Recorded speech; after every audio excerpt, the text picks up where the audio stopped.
नमो बुद्धाय. माझ्या यूट्यूब चॅनलवर तुमचं स्वागत आहे. बुद्ध आणि त्याचा धम्म आज आपण पुस्तक वाचन करणार आहे. त्याच्या अगोदर सगळ्यांचं मंगल हो. हेच बुद्धच्या मी प्रार्थना करते आणि माझ्या चॅनलला सबस्क्राईब करा, कमेंट करा, शेअर नक्की करा आणि मला सपोर्ट करा. त्याच्या अगोदर मला सांगायचं आहे की माझ्या चॅनलवर शॉर्ट व्हिडिओ तुम्ही नक्की पाहता आणि मला सपोर्ट पण करतात. तर माझी इच्छा आहे की तुम्ही फुल व्हिडिओ पण ऐका आणि मला सपोर्ट करा. चला आपण आज वाचन करणार आहे भगवान बुद्धांचे पहिले प्रवचन. बघूया आता त्याच्यामध्ये काय दिलेलं आहे आणि तुम्हाला ते तुमच्यापर्यंत पोचवते.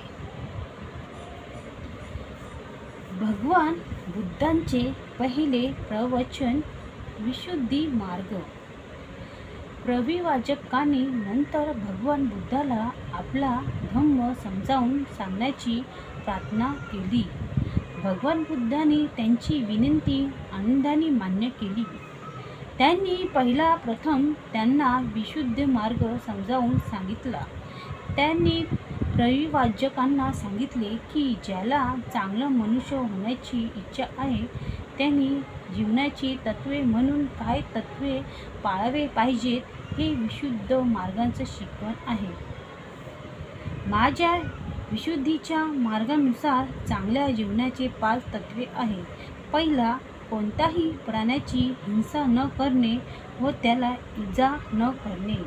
दुसरी, चोरी न करणे अर्थात दुसऱ्यांची पालकांची वस्तू न बळकावणे.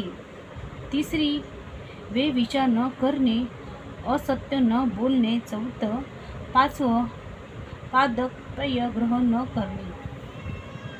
6वं, माझे असे म्हणजे आहे की प्रथम माणसाने हे तत्त्वे मान्य करणे अत्यंत आवश्यक आहे.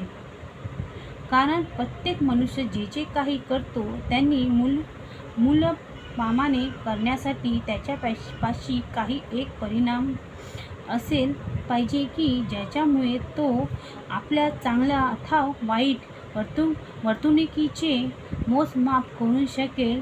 आणि माझ्या शिकवणीप्रमाणे हीच 5 तत्त्वे किंवा शीली माणसाचे चांगले अथवा वाईट कृतीत मोजमाप करण्याचा पापदंड आहे. जगात सर्वत्र पतित लोक असतात, परंतु पतिताचे 2 वर्ग असतात. ज्याच्या समोर काही आदर्श आहे असे पतित आणि ज्याच्या समोर कोणताच आदर्श नाही असे पतित. ज्याच्या समोर कोणताच आदर्श नाही अशा पतिताला आपण पतित आहोत हेच कळत नाही, त्यामुळे तो नेहमीच पतित राहतो.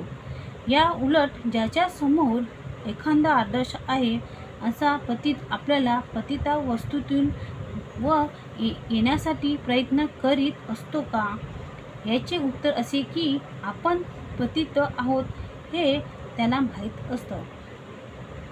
मनुष्याचे जीवन नियमित करण्यासाठी त्याच्यासमोर एखादा आदर्श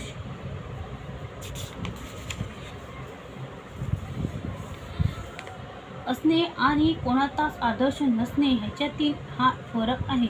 महत्त्वाची गोष्ट माणसाला अद्यापात हे नसून त्या अवस्थेत मुक्त होण्याची आदर्शाचे अभाव हीच होय. प्रविवाचक, तुम्ही विचारला की जीवनाचा आदर्श म्हणून मान्य करण्यास हीच तत्त्वे योग्य का? या प्रश्नाचे उत्तर तुम्हाला स्वतःला सापडले जर तुम्ही स्वतःलाच असा प्रश्न केला की हे तत्त्वे व्यक्तीच्या हितासाठी आहेत काय किंवा ती सामाजिक हित साधणारी आहेत काय? जर ह्या प्रश्नाला तुमचे उत्तर होकारात्मक असतील तर माझ्या विशुद्धी मार्गाचं तत्त्व जीवनाचा खरा आदर्श म्हणून मान्यता मिळवण्यास लायक आहे हेच त्यावर सिद्ध होईल. हा आपला भगवान बुद्धांचा हा वाचन झाला आहे 3रा पाठ. लवकरच भेटूया पुढच्या व्हिडिओमध्ये. सर्वांना साधू साधू साधू. माझा व्हिडिओ आवडला असेल तर लाईक शेअर सपोर्ट मला नक्की करा. भेटूया लवकरच नेक्स्ट व्हिडिओमध्ये.